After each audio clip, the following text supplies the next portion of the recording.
Good morning everybody and welcome back to another video. I said the other day that I was going to be researching, finishing gaining money to purchase the KPZ that I've finally finished researching. This was one of the last games I played in order to do this, and it's in the KV-1E. This is a tank I have covered before, and I actually have done a review of it before now, although it is a vehicle that I would like to revisit at some stage because that was one of the first review videos I ever did and it was a bit meh, if I'm quite honest. However, this tank is not meh. As a matter of fact, it's quite the opposite. This tank is bloody outstanding. Now, Schooter, for one, knows that I'm quite a big fan of my KV-1s, my early tier KV-1 heavy tanks for the Russians, because in their own tier, and especially in a slight down tier, they are absolutely brilliant tanks. Now, the KV-1E does have one downside, and that's its gun. The gun will work and is not totally ineffective, although in an up tier, in a maximum up tier particularly, the gun can be, how can I put this, lackluster. The penetration is not fantastic, although if the gun does penetrate whatever you happen to be shooting at, whatever you hit is dead. The amount of explosive mass that this shell carries is ridiculous for its tier, and if you penetrate a lightly armoured vehicle, a Cromwell, for example, or an M10 tank destroyer, like that poor guy just realised, the explosive mass of the shell will do the work for you.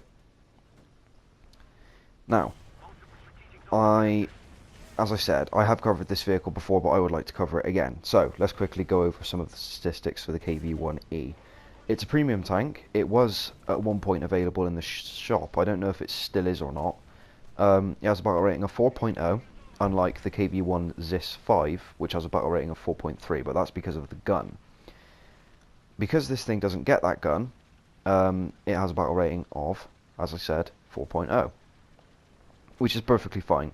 If it was any lower, it would be ridiculously overpowered, and if it was any higher, it would be near enough useless, so it's quite alright where it is. One of the tanks that I really would buy, if Gaijin introduced it in the shop, even if it was only for a day and it was £50, I would buy it, and that's the KV-1B, which is the exact same tank as this, but it's on the German team. It's a Finnish captured KV-1E.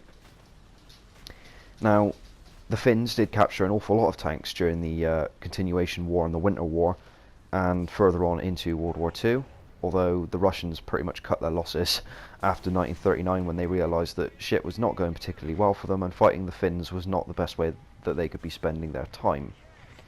But the Finns did capture an awful lot of early I want to say early T-34s, but they weren't really around then. Early KVs, especially up-armoured KVs, much like the E model, and put them to good use against the Russians. The thing that's so appealing about the KV-1B, or at least was very appealing about the KV-1B, but we'll get onto that in a minute, was the fact that the KV-1E is fantastic apart from one problem. Most of the time it's fighting the Germans, who have 75mm guns more than capable of penetrating this tank's armour, even when you're angled.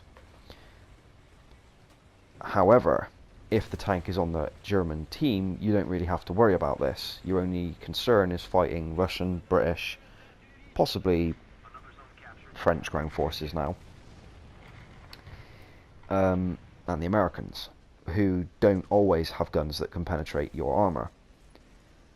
However, there is one slight positive that's come out of the recent patches, and that's that the matchmaking is not quite the same as it used to be. It used to be the Germans versus almost everybody. Now though, the Germans, I found myself being allied as the Russians with the Germans quite a lot, fighting the British, the Americans and the French, or the Germans, the British and the Russians versus the French and the Americans and things like that. Really weird matchmaking setups. But because I was not always fighting the Germans, it made certain matches a hell of a lot easier. But where this tank really stands out, especially for me, and this is why I've been using it to grind out the 1,010,000 it costs to buy the KPZ, and 290,000 it costs to crew it. Using this tank on a 4.3 lineup, I ground out all of the money, bought it, crewed it, in about a day and a half total time. I didn't play for a day and a half straight, so you know, imagine that's split up over several days, but roughly about a day and a half, maybe even a day total, which is quite impressive, really. And it was matches like this one which show you the true money making potential of this tank, which is why I love it so much. I've always said in my review videos, as a content creator for War Thunder on YouTube, not an official one, obviously, I'm not that lucky, but it is not my place to tell you where to spend your money, and I will never tell you where to spend your money. I can give you the information, I can show you the positives and the negatives of a certain vehicle, and then let you use that information to make up your own mind on whether you should buy it or not. Because, let's face it, it's your money, you can spend it on whatever you please. In this case, though, if you can still buy the KV-1E, it was in a pack with the IL-2 premium. If you find it cheap, buy it and thank me later, because this thing is brilliant and I adore this tank. The KV-220 is also another vehicle I would love to add to my collection of KVs, although I don't think I'm going to be getting that anytime soon. It may be in the Warbond shop, we'll have to see, although generally speaking I'm not too sure that it will be, but hey. So yeah, I figured I'd throw in a video of some lower tier stuff, because I don't cover low tier stuff enough on my channel, to be quite honest, and that is one of my biggest failings. I love top tier far too much, and I spend far too much money playing top tier. Not real money, in-game money. So if there are any low tier tanks, Russians, British, Germans, Americans, whatever, that you would like me to play, let me know down in the comments section down below, or wherever else this video may end up, and at some stage I will get around to doing it. I will be doing a video on the KPZ, hopefully before the end of this week. I'm going away on Friday, and I will be away for the weekend. Although, fingers crossed, I should be back, you know, hopefully the video will come out before the end of this week, depending on if I have time to record commentary. So we will see. I do have a match recorded in my KPZ already, but I'm going to continue playing it and continue getting more footage for it. This was about the end of this match. I did get one other kill on a SPAA vehicle, but yeah, that's about it really. So let's jump to the hangar, have a look at the results. So for this match I come second place on the team, which is not bad.